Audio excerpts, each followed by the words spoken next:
Syndicate চক্রের বলি বারাকবাসী। ভেঙে পড়ল আসামের শিলচর কালাইন সড়কের ভাঙারপাড় স্থিত হারাং নদীর ওপরের সেতু।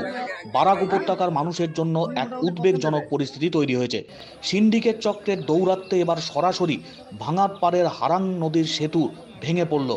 সরকারি নির্দেশিকা অনুযায়ী যেখানে 40 টনের ওপরে গাড়ি পারাপারের নিষেধাজ্ঞা রয়েছে, সেখানে প্রতি রাতে গাড়ি প্রতি 5 থেকে 10,000 টাকার বিনিময়ে অবৈধভাবে 70 থেকে 80 টন ওভারলোড গাড়ি পারাপার হচ্ছে বলে অভিযোগ।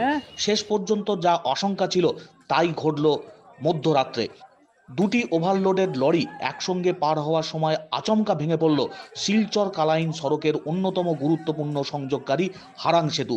দুর্ঘটনার জেরে পুরো অঞ্চলে ব্যাপক আলোড়ন, যাতায়াত ব্যবস্থার উপর যথেষ্ট প্রভাব পড়েছে। স্থানীয় সূত্রে জানা গেছে, প্রতি রাতে এই সেতুর উপর দিয়ে শতাধিক লাইমস্টোন, সিমেন্ট, কয়লা বোঝাই লরি পার হতো, যার জন্য সিন্ডিকেট সদস্যদের কাছ থেকে টাকা আদায় করা হতো। একাধিকবার সেই খবর সংবাদ মাধ্যমে প্রকাশিত হয়েছে, তারপরেও হুঁশ ফেরেনি সংশ্লিষ্ট কর্তৃপক্ষের। এবার হুড়মুড় করে ভেঙে পড়ল আস্ত ব্রিজ হারাং নদীর উপরে। এখন ব্রিজটাই আমরা গত 2 বছর প্রবলেম দেওয়ার কারণে মাথানো রিপেয়ারিং হয়েছে, কিন্তু বডিটা রিপেয়ারিং হয়েছে। সামনের যে জায়গাতে অ্যাক্সিডেন্ট হয়েছে এই জায়গায় এখানে দেখাও যার ওভারলোডের কারণে এটা প্রত্যক্ষদর্শী যত মানুষ আইব, আগুয়া মানুষ আইলেও কইব যে এটা ওভারলোডের কারণে স্প্রিং ছিড়িয়া গেছে গিয়া। গতিকে সবচেয়ে বড় আমি দায়ী করবো, যাতে এখানে লেখা আছে 40 টন, এখানে একসাথে দুইটা গাড়ি 120 টন 30 টন উঠলো, যার কারণে এটা ঘটনা ঘটে। একবারে সামনে আউটপোস্ট এখানে গাড়ি চেক করে চালা হয়, একলোকে দুইটা গাড়ি উঠলো, এটা তো আমরা পাবলিক রাত 2টার সময় তাহার কথা নাই।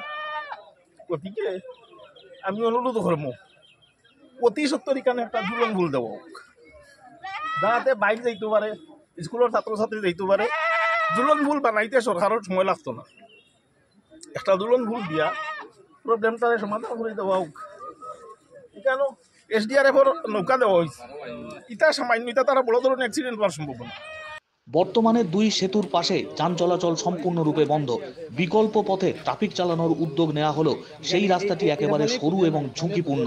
এলাকাবাসী দ্রুত তদন্তপূর্বক দোষীদের কঠোর শাস্তির দাবি জানিয়েছেন। আজি পুৱতি নিশা প্ৰায় 2টামান বজাত এই যিখন ভাঙ্গাৰপাৰ, যিখন হাৰাং নদীৰ ওপৰত যিখন ব্ৰিজ আছিলে, লোহাৰ ব্ৰিজ আছিলে, ব্ৰিজখন কলাপছ কৰিছে। ইয়াৰ গাড়ী দুখনো তলত পৰি গৈছে আৰু আমি লগে লগে ইয়াত আহিছোঁ। আহি ইয়াৰ যি ৰেস্কিউ অপাৰেশ্যন আছে সেইখিনি আমি কৰিছোঁ আৰু ইয়াৰ যি অল্টাৰনেটিভ ব্যৱস্থা ল'ব লাগে, মাননীয় DC মহোদয়ো আহি আছে, আমি কথাটো আলোচনা কৰিছোঁ। আৰু ছাইডেদি এটা ৰাস্তা আছে, আমি নিজে ৰাস্তাটো ৰাতি গৈ চাইছোঁ। যদি ল'ৰা ছোৱালী যিসকলে স্কুললৈ যোৱা ল'ৰা ছোৱালী আছে বা কলেজলৈ যোৱা যিখিনি ল'ৰা ছোৱালী আছিলে, তেওঁলোকে আৰু যিখিনি ব্যক্তিগত বাহন, সৰু গাড়ী, সেইখিনি যাব পাৰিব। গতিকে এই যিখন ব্ৰিজ এতিয়া ইয়াত কলাপছ হৈ গৈছে, পৰি গৈছে, গতিকে ইয়াৰ যিটো ব্যৱস্থা আছে যাতে ইয়াত কোনো ধৰণৰ অসুবিধা নহয়, মানে এতিয়াতো ৰাস্তাটো সম্পূৰ্ণৰূপে বন্ধ হৈ গৈছে আৰু সেইকাৰণে আমি ইয়াত ব্যৱস্থা গ্ৰহণ কৰিছোঁ। তাৰ লগত DC মহোদয়ো আহি আছে, আমি গোটেইটো আলোচনা কৰি তাৰ কাৰণে যি বিহিত ব্যৱস্থা ল'ব লাগে আৰু ৰাইজৰ সুবিধাৰ কাৰণে যিখিনি কৰিব লাগে সেইখিনি আমি কৰিম।